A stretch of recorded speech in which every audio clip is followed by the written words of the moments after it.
तरबूज फल गया है और तरबूज तैयार हो गया है। मेहनत जो हम दिखा रहे थे लोगों को ये बगर के अंदर कि हमने इंडिया से आके नेपाल के अंदर खेती किए थे तरबूज का, ठीक है। वो पहले छोटा था, फिर लत्ती हुआ, फिर अब तरबूज हो गया। ये देखो 5 किलो का 6 किलो का ये तरबूज हो गया है, ठीक है।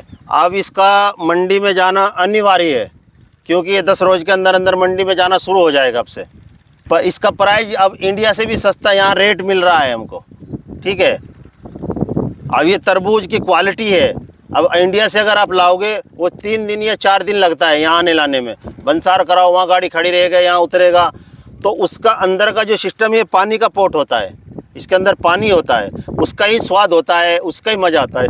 ताज़ी चीज़ कोई भी खाओ उसका स्वाद अलग होता है, बासी करके खाओ उसका स्वाद कुछ और होता है। प्राइस के मामले में ये हो रहा है कि 25 रुपये से आके इंडिया में से पड़ रहा है, हम 25 रुपये में उनको नेपाल के अंदर ही दे रहे हैं।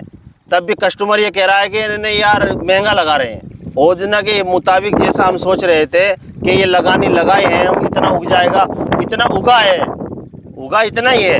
लेकिन प्रॉब्लम ये है कि रेट जो है ना कम थोड़ा डाउन मिल रहा है।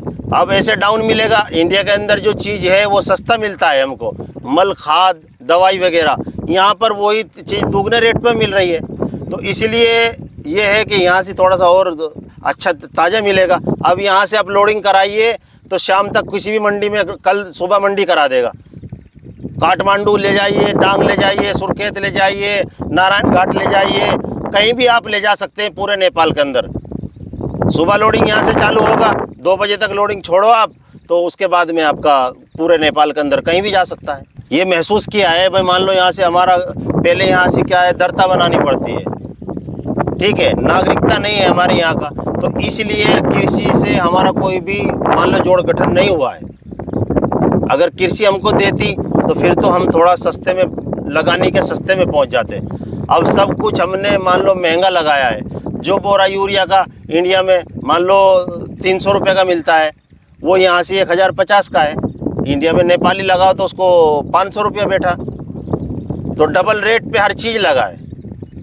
अब उसी रेट पे अगर इंडिया के रेट पे माल बिकेगा तो फिर यहाँ लगाने का कोई फ़ायदा नहीं है। तो लगानी नहीं उठेगा तो भैया कोई भी काम नहीं करेगा। देखो अगर लगानी हमारा नहीं उठेगा तो हम कहाँ कर पाएंगे फिर बताओ। मान लो वहाँ से आप ये तरबूज को लोडिंग कराओगे आज, ठीक है, आपका कल बंसार आएगा, 2 दिन 1 दिन बंसार खड़ा रहेगा गाड़ी, वहाँ से निकलेगा नेपाल आएगा, नेपालगंज के अंदर आएगा, फिर वहाँ से बोरा भरा जाएगा इसका, ठीक है, उसको दूसरी गाड़ी में पलटी लेगा। तो उसका क्या होगा, ये जो अंदर का इसका मल होता है ना, जो अंदर का इसका सिस्टम होता है, लाल होता है जो अंदर से, तो वो है ना नरम हो जाता है, उसका स्वाद खाने का नहीं रहता है, वो थोड़ा गिलगिला खाटेपन में हो जाता है। तो इसको यहाँ से लोडिंग करना है आपको, कहाँ के लिए, नारायण घाट के लिए। यहाँ से शाम को लोडिंग करा, रात में गाड़ी पहुँचा नारायण घाट, वो शाम तक वहाँ पहुँचा। कितना दिन हो गया, 4 रोज़ हो गया।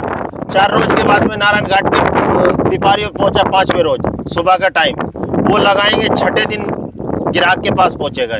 इसकी क्षमता नहीं है कि 6 दिन रुक जाएगा। यहाँ का अगर आप यहाँ से तोड़ोगे, यहाँ से लोडिंग आज होगा, शाम तक यहाँ से आप सुबह मंडी कराओगे, काठमांडू नारायण घाट कहीं भी जाओ, 500 किलोमीटर से ऊपर कोई मंडी नहीं है। यहाँ से गाड़ी लोड होगा हमारा, कल सुबह का मंडी करा देगा, जाते ही अगले दिन अगले रोज़ ग्राहक को ताज़ा माल मिलेगा।